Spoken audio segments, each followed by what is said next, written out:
തിരുനെല്ലൂർ പള്ളി ആരംഭചരിത്രം.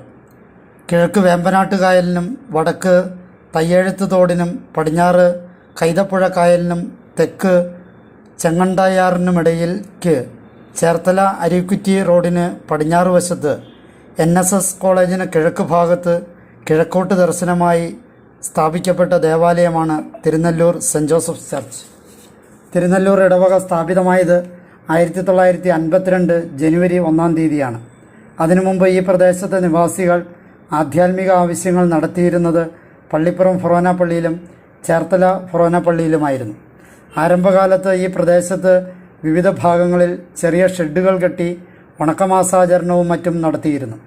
ഇങ്ങനെ ഒന്നിച്ചുകൂടുന്ന അവസരങ്ങളിലും ഗതാഗത സൗകര്യങ്ങളുടെ പരിമിതി മൂലവും 2-3 മൈലുകൾ നടന്ന് പള്ളിപ്പുറത്തോ മുട്ടത്തോ പോയി ആധ്യാത്മിക ആവശ്യങ്ങൾ നിർവഹിക്കുവാൻ ക്ലേശിച്ചുകൊണ്ടിരുന്നപ്പോഴും ഈ പ്രദേശത്തെ നിവാസികൾ തങ്ങളുടെ പ്രദേശത്ത് ഒരു പള്ളി ഉണ്ടായിക്കാണുവാൻ അതിയായി ആഗ്രഹിച്ചിരുന്നു.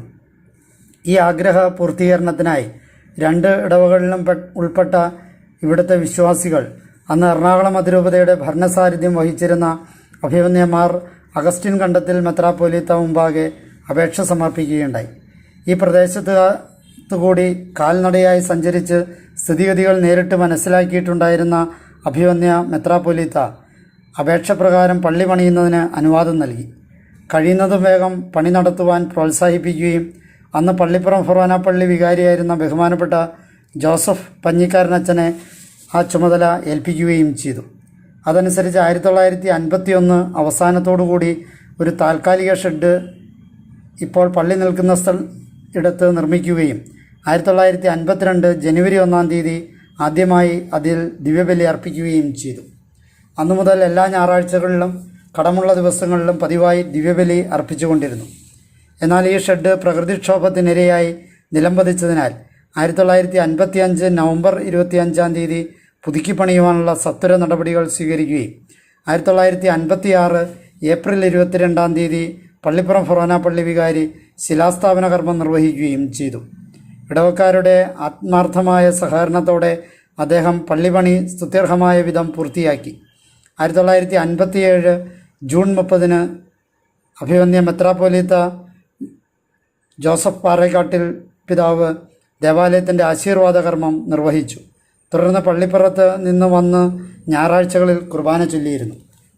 1958 ഏപ്രിൽ 15-ാം തീയതി പള്ളിപ്പുറം ഫൊറോന പള്ളി ഇടവാംഗമായ ഫാദർ ജേക്കബ് പുത്തൻവെള്ളി ഈ ഇടവക വികാരിയായി നിയമിതനാവുകയും ഇവിടെ സ്ഥിരതാമസം തുടങ്ങുകയും ചെയ്തു. 1958 ജൂൺ 13-ാം തീയതി മുതൽ വിശുദ്ധ കുർബാന ഈ പള്ളിയിൽ സൂക്ഷിക്കുവാനും ആ വർഷം നവംബർ 9-ാം തീയതി മുതൽ ഞായറാഴ്ചകളിൽ 2 കുർബാന ചൊല്ലുവാനും തുടങ്ങി. പള്ളി ഇന്ന് കാണുന്ന രീതിയിൽ മോടി പിടിപ്പിച്ചതും വൈദിക മന്ദിരം പണിയിപ്പിച്ചതും പള്ളിക്ക് ആവശ്യമായവയെല്ലാം സമ്പാദിച്ചതും എല്ലാറ്റിലുമുപരി ഇടവകയെ മതചൈതന്യത്തിൽ വളർത്തിയെടുത്തതും പുത്തൻവിളിയച്ഛൻ്റെ അശ്രാന്ത പരിശ്രമവും ത്യാഗനിർഭരവുമായ സ്നേഹവും കൊണ്ടാണ്. ഏതാണ്ട് ഒരു വ്യാഴവട്ടക്കാലത്തെ പ്രശംസനീയമായ സേവനത്തിന് ശേഷം 1968 അദ്ദേഹം സ്ഥലം മാറിപ്പോയപ്പോൾ തൽസ്ഥാനത്ത് കാഞ്ഞൂർ ഫൊറോന പള്ളി ഇടവാംഗമായ ഫാദർ സെബാസ്റ്റ്യൻ തോട്ടുങ്കൽ നിയമിതനായി. വിശുദ്ധ ഔസേപ്പിതാവാണ് ഇടവകയുടെ മധ്യസ്ഥൻ. വിശുദ്ധൻ്റെ മധ്യസ്ഥ തിരുനാളാണ് ഇടവകയിലെ പ്രധാന തിരുനാൾ. ഈ തിരുനാൾ ആചരിക്കുന്നത് ഉയർപ്പ് കഴിഞ്ഞു വരുന്ന 4-ാം ഞായറാഴ്ചയാണ്. 1977 മാർച്ച് 6, 7, 8 തീയതികളിൽ പള്ളിയുടെ രജത ജൂബിലി ആഘോഷിച്ചു. ഇടവക്കാരുടെ സംഭാവന കൊണ്ട് റോഡരികിൽ പണിയിപ്പിച്ച കപ്പേള 1986 ഏപ്രിൽ 6-ന് അഭിമന്യ കർദിനാൾമാർ ആൻ്റണി പടിയറ പിതാവ് ആശീർവദിച്ചു. 1990 മാർച്ച് 28-ന് പുതുക്കി പണിത ദേവാലയം വെഞ്ചരിച്ചു. കരിയിൽ ബ്രദേഴ്സിൻ്റെ സംഭാവനയായി പണിത സിമിത്തേരി കപ്പേള 1991 ഡിസംബർ 15-ന് കർദിനാൾമാർ ആൻ്റണി പടിയറ വെഞ്ചരിച്ചു. 6 മുറികളുള്ള സൺഡേ സ്കൂൾ കെട്ടിടത്തിൻ്റെ പണി ആ കാലഘട്ടങ്ങളിൽ പുരോഗമിക്കുകയും പൂർത്തീകരിക്കുകയും ചെയ്തു.